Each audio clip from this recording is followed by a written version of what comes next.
കൊടുങ്ങല്ലൂർ മഹാദേവി ക്ഷേത്രം കേരളത്തിൻ്റെ ഒത്തനടുക്ക് സ്ഥിതി ചെയ്യുന്ന മഹാദേവിയുടെ സാന്നിധ്യം യുഗങ്ങൾക്കപ്പുറം പ്രതിഷ്ഠിക്കപ്പെട്ട ഒരു പൗരാണിക ക്ഷേത്രം.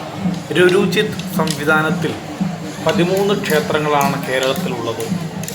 അതിൽ എല്ലാ തരത്തിലുള്ള പൂജകളിലും ഭക്തജനങ്ങൾക്ക് നേരിട്ട് പങ്കെടുക്കാൻ അവസരമുള്ള ക്ഷേത്രമാണ് കൊടുങ്ങല്ലൂർ. മറ്റ് 12 ക്ഷേത്രങ്ങളിലും ഭാഗികമായിട്ടാണ് ഭക്തജനങ്ങൾക്ക് പ്രവേശനം.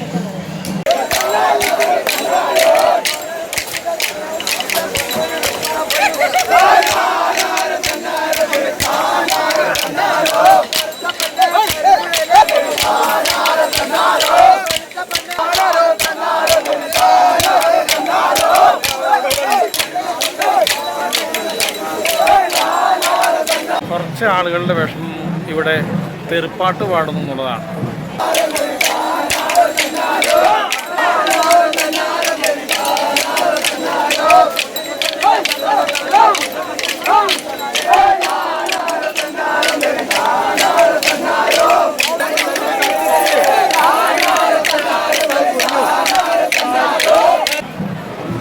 അവർക്കൊക്കെ എന്ത് മറുപടി കൊടുക്കും? ഭക്തജനങ്ങളുടെ മനസ്സുള്ളൊരു വിങ്ങലാണ്. പക്ഷേ പാടുന്നവർക്ക് കുഴപ്പമില്ല, കേട്ട് നിൽക്കുന്നവർക്ക് കുഴപ്പമില്ല, ഇതിനെല്ലാം സാക്ഷ്യം വഹിക്കുന്ന മഹാദേവിക്കും കുഴപ്പമില്ല.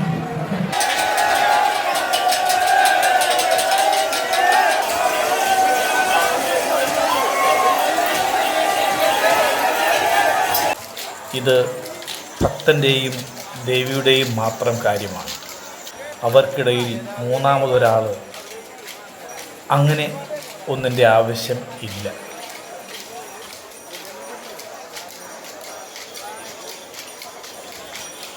അശ്വതി കാവ് തീണ്ടൽ അത് കൊടുങ്ങല്ലൂർ ക്ഷേത്രത്തിൻ്റെ മാത്രം ഒരു പ്രത്യേകതയാണ്. മഹാദേവി സർവചരാചരങ്ങളിലും വിഹരിക്കുന്നു. ഓരോ ഭക്തന്മാരിലും മഹാദേവിയുടെ പ്രത്യക്ഷ വിളയാട്ടമാണ് അശ്വതി കാവ് തീണ്ടൽ മഹോത്സവത്തിൽ നമുക്ക് കാണാൻ സാധിക്കുന്നു. വ്രതാനുഷ്ഠാനത്തോടുകൂടി മഹാദേവിക്ക് സർവം സമർപ്പിച്ച് തൻ്റെ തന്നെ രക്തം സമർപ്പിക്കുന്ന ഒരു അപൂർവ ദൃശ്യമാണ് ഇവിടെ നമുക്ക് കാണാൻ സാധിക്കുന്നത്. ഭക്തിയുടെ അപാരമായ ഒരു തലം. മഹാദേവിക്ക് കാണിക്കയായി അവരവർക്ക് സാധിക്കുന്നതെല്ലാം സമർപ്പിക്കുന്നത് നമുക്കിവിടെ കാണാം. കാളയായിട്ടും ചെറിയ ചെറിയ രൂപങ്ങളായിട്ടും ഇവിടെ സമർപ്പിക്കുന്നു. ഓരോ ദേശക്കാർക്കും ഓരോ ഉത്തരവാദിത്വമുണ്ട്. അത് നിർവഹിക്കാൻ അതാത് നാട്ടിലെ ആചാര്യന്മാരുടെ ചിത്രണത്തിൽ തലമുറകളായി ആയിരത്താണ്ടുകളായി ഇവിടെ ഈ അനുഷ്ഠാനങ്ങൾ തുടർന്നു വരുന്നു. ഇന്ന് കലിയുഗം 52-ാം നൂറ്റാണ്ട് പിന്നിടുമ്പോഴും എത്രയെത്ര തലമുറകൾ ഇവിടെ കടന്നു പോകുന്നു, ഇനി വരാനിരിക്കുന്നു. എല്ലാ കാലഘട്ടത്തിലും പുരോഗമന ചിന്തക്കാരുണ്ടാവും.